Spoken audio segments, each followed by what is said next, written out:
to them, Miss Cheresse and Jessica and Liz.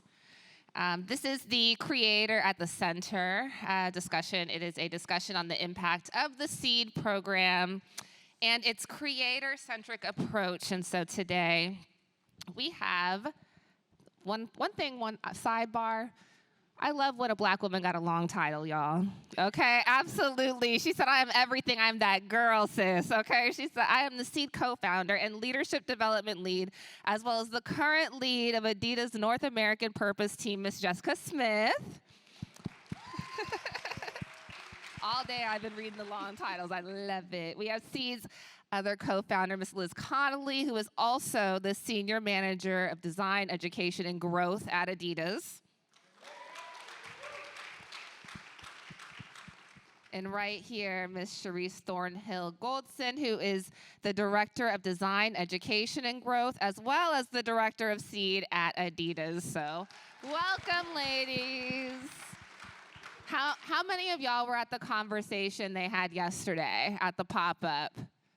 Yes. So I kind of want to kick off for those that were not able to join us with Cheresse. Let's talk about what is S.E.E.D. Explain it for the people in the audience. So S.E.E.D is actually a program I think I've been preparing for my whole life, but didn't even realize it. I think sometimes when you are just going through life and you're chasing your dreams, you never actually know how it's going to materialize into something much greater later in life. So S.E.E.D stands for School for Experiential Education in Design, a 2-year program for women of color to gain access into the footwear industry. So we actually pay our students to learn. And at the end of the 2 years, they are offered a full-time role within the brand. Yeah. Woo, okay, that's a paid opportunity for women of color, a 2-year track to get into the industry. And once they're in the industry, this first question is really about preparing the next generation of creators. So in the age of silent quitting and the Great Resignation, how are you guys engaging and preparing the next generation of creators?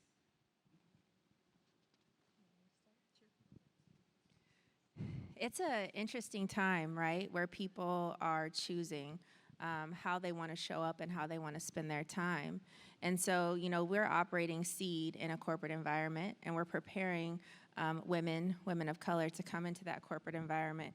And I think what brings us each to this stage is that we're really in the business of unlocking human potential and really people's choice and their ability to choose.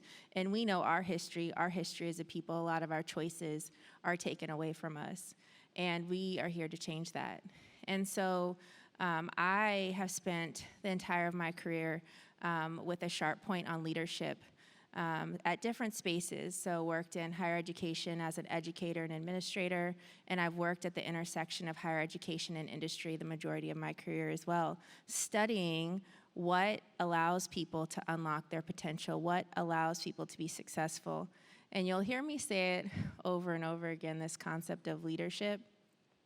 And I think our leadership curriculum that's at the heart of S.E.E.D is not only powerful for our students, but it's powerful for each of us. When we think about the people who have been sitting on this stage all day, what they've been able to hone, what was their unique skill set that they had that allowed them to be the one and not the other. And it's this notion of leadership that's allowed us to accelerate the pace of impact for our students. It's what allows them to show up every day and impress teams that they're working for. And so leadership's a big word. It's thrown around all the time. What do we mean by that? I won't go through all of our 8 C's, which are core competencies of S.E.E.D, but I'll start with confidence.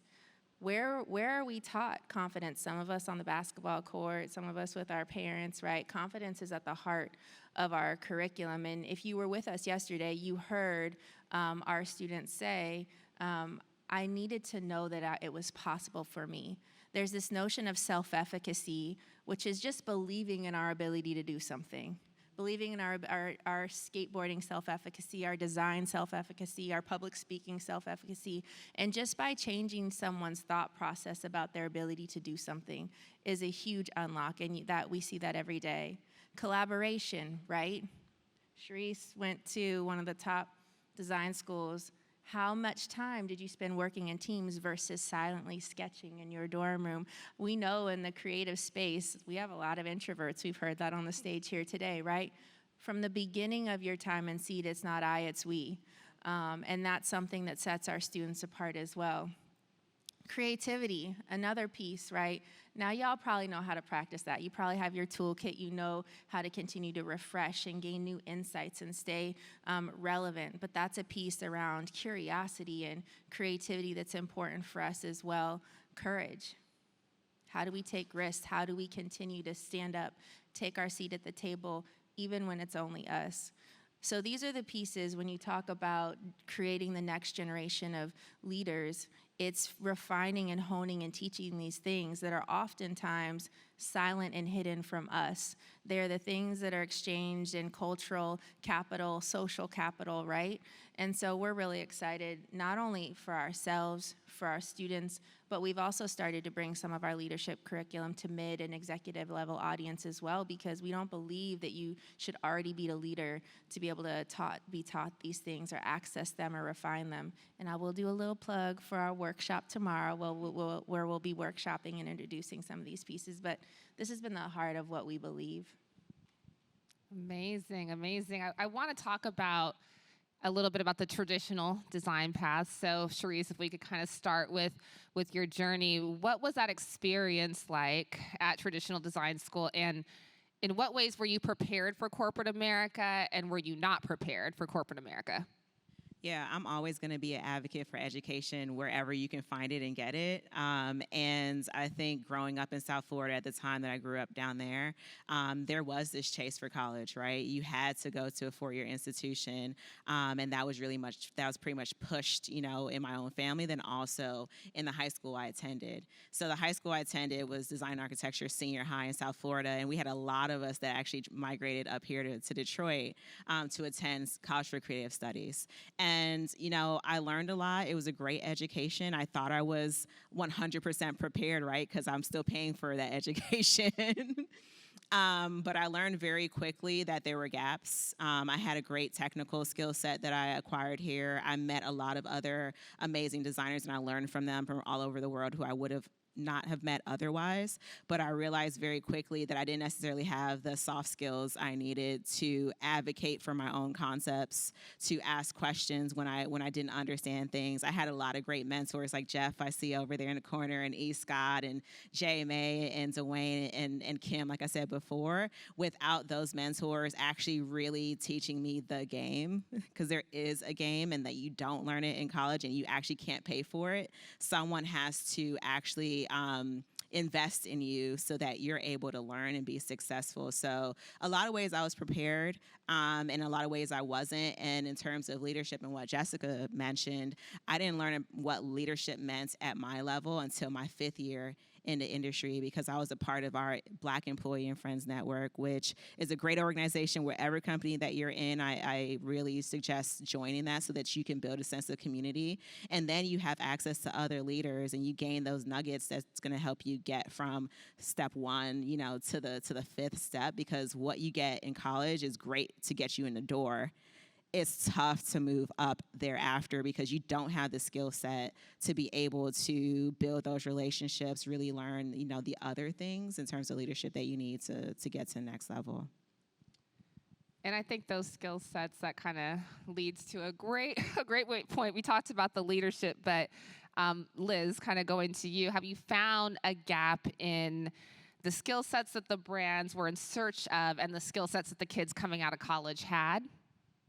Yeah, so you hear Cheresse's story, and I think we'll never say that the university model isn't a good pathway to be coming into the industry. It always will be, but even the top talent from the top art schools, most prepared to enter the industry in a design role, they were still missing a lot of the development on some of the areas that Cheresse pointed out. So a lot of the future leadership skills, some of the C's that we talked about with Jessica. So we started to look at, okay, if we're hedging so hard on our early talent who's should be our high potential talent, right? The future leaders of the brands, of the industry that we're working in. Why are we so focused on finding those that already have these hard technical skill sets that also require access to a lot of softwares and resources that you're only able to get if you have access into certain lanes, certain educational opportunities, certain work opportunities, certain communities, certain social capital networks as well? And so we said if we could then instead focus on who has the highest potential for leadership, who has these qualities of like the courage to take steps forward, the creativity, the confidence, the collaboration, et cetera. If we could see people with those values and then create a program that actually accelerated the hard skills that are all teachable, and then continue to develop the soft skills and create a balance where we actually lean more leadership rather than technical skill set in our recruitment, we could find that we could get future leaders for the entire design org that way.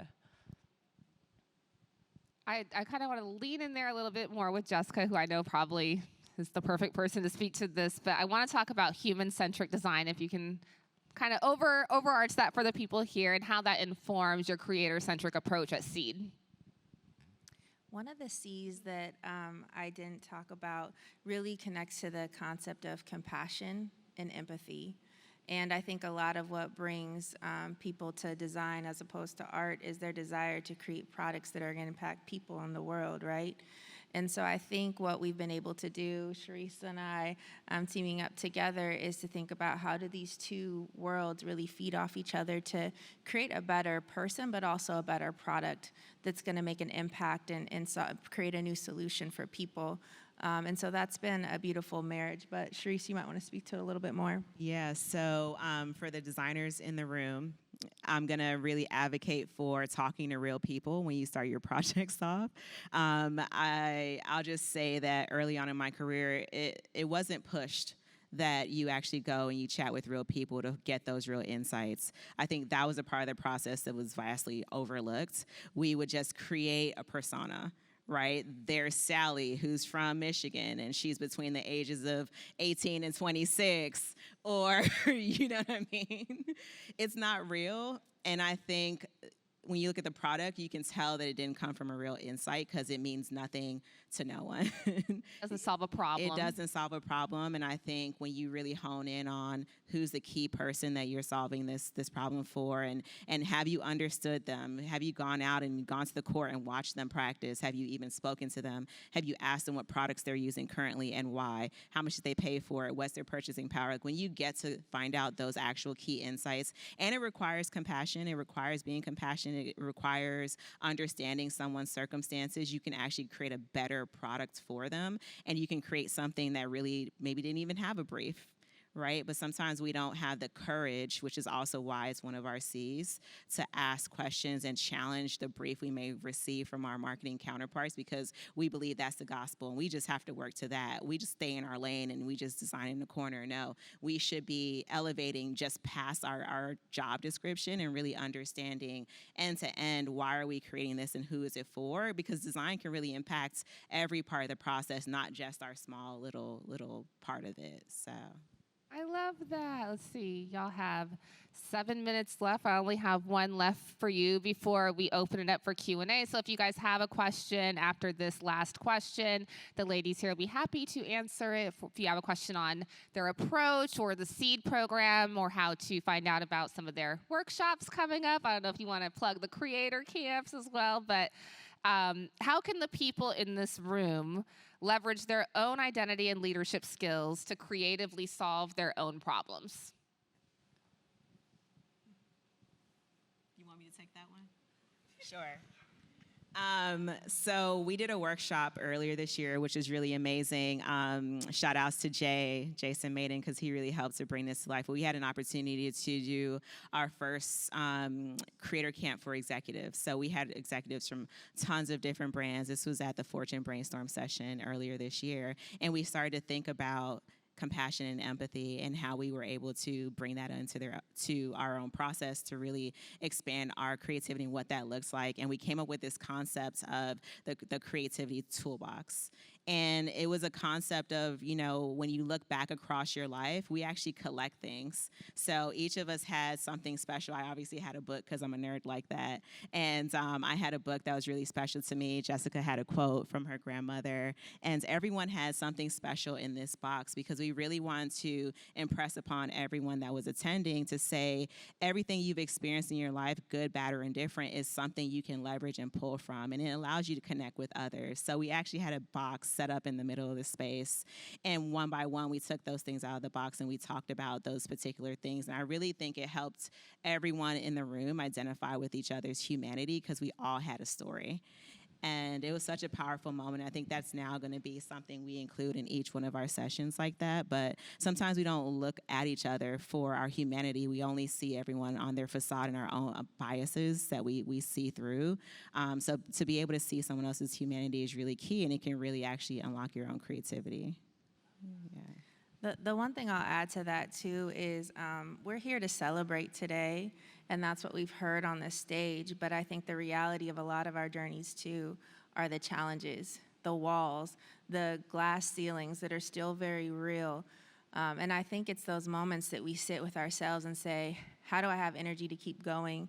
What can I do after all these years of fighting to be in this industry and having the seat at the table to stay, to continue to stay connected, inspired, to continue to get better myself? And I think that's what we've kind of unlocked, and what Cheresse is speaking to is how do we go within and continue to refine? Someone sitting up here today talked about being icy, right?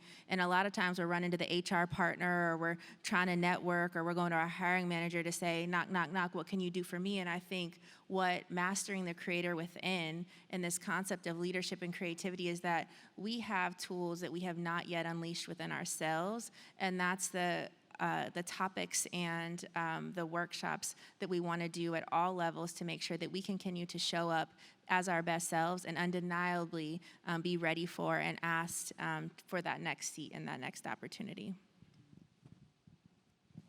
I have to cough. I have a little too cough, like my eye is running. Let's see. Well, we're going to open up for questions. Do you guys see anybody out there? My eye is... Any questions, anybody?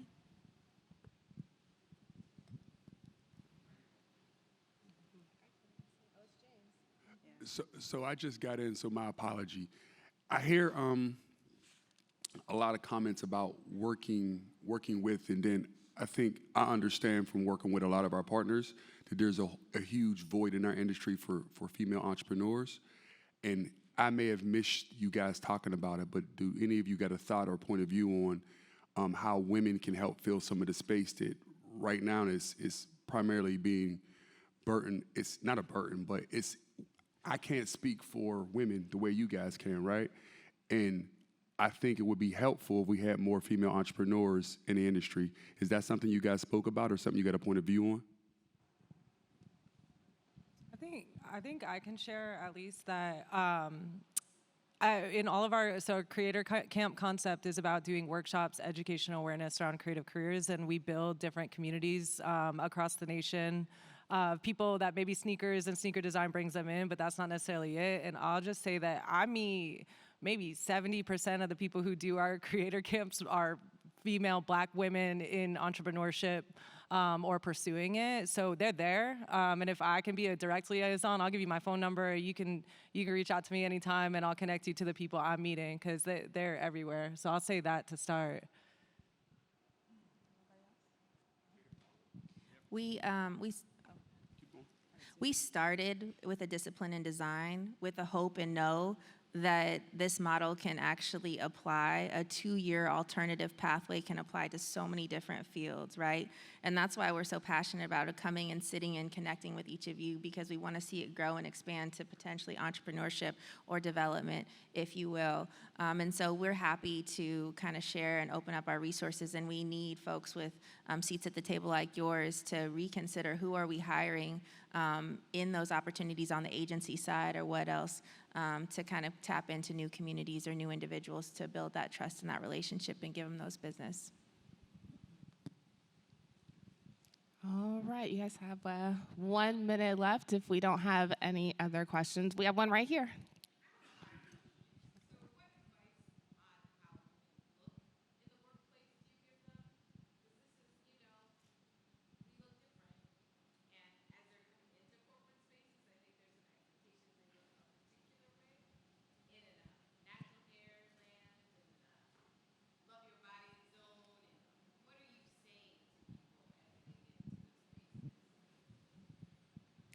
There's this book. It's called Empowering Yourself. It was written by a black man and talking about the game. He basically was a high potential talent his whole career, got to a point where he wasn't advancing. And he basically wanted to study and write a book about the game that is usually owned by certain people and that look a certain way, right? To the point of how many CEOs do you know with a mustache? I say this to say that there is an archetype or a profile for all of us in leadership positions. Now, we have to edit ourselves potentially more based off of what that profile is. We don't want to tell anybody to say, you have to wear your hair this way, you have to dress this way, you have to speak this way. What we want to say is, this is the norm in this space, and you have a choice to decide how you want to show up and how you want to operate in this space. Sometimes there might be trade-offs for that. At the end of the day, know your goal, own your authenticity, and know what you are willing to do and not do in pursuit of your goal. But really at the heart of what we try to educate is, what is this corporate culture? Who are you? And what are you willing to trade off in pursuit of your goal? Yeah. And I always tell our students that they should have a level of excellence for themselves. It's irregardless of what anyone else around them is doing, saying, wearing, whatever. How do you want to be perceived as an individual? Because you will be perceived as an individual. So I always say to them, what does excellence look like for you? And then you just hold yourself to that standard. So a big part of our leadership curriculum is personal branding. And in the beginning, the first quarter of our curriculum, we go through personal branding with them, and they identify their own core values so that they know, okay, if I've established these core values for myself, I'm holding myself accountable to that because I'm representing myself, also the rest of the program. So we're not critiquing anyone. We just say, hey, what does excellence look like for you? And then you hold yourself accountable to that.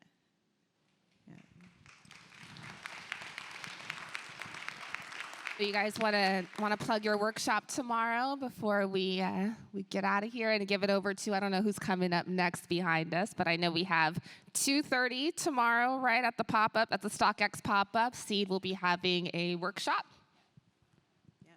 So we're going to be leaning into our leadership curriculum tomorrow. So we're really excited to bring, for everyone to come, those of you who are able, and if you've signed up for it. What's also really exciting is that we're going to have our Gen 2 and Gen 1 students there as well, co-leading with us, which is always really fun to sit back and watch them lead, and we're able to see how much that they've grown. So excited for anyone who signed up for it to join us tomorrow. Amazing. So if you guys haven't seen, some of the S.E.E.D ladies are right here in the front. So if y'all see them this weekend, please motivate them. And let's get a round of applause for the amazing women who make it happen every day for the S.E.E.D ladies, Cheresse and Jessica and Liz. Thank you so much. Who is going to come up next? Do you think? Like, we are going to get up out of here, but I think you guys have another panel right after us. Coming out? But yes, thank you all so much.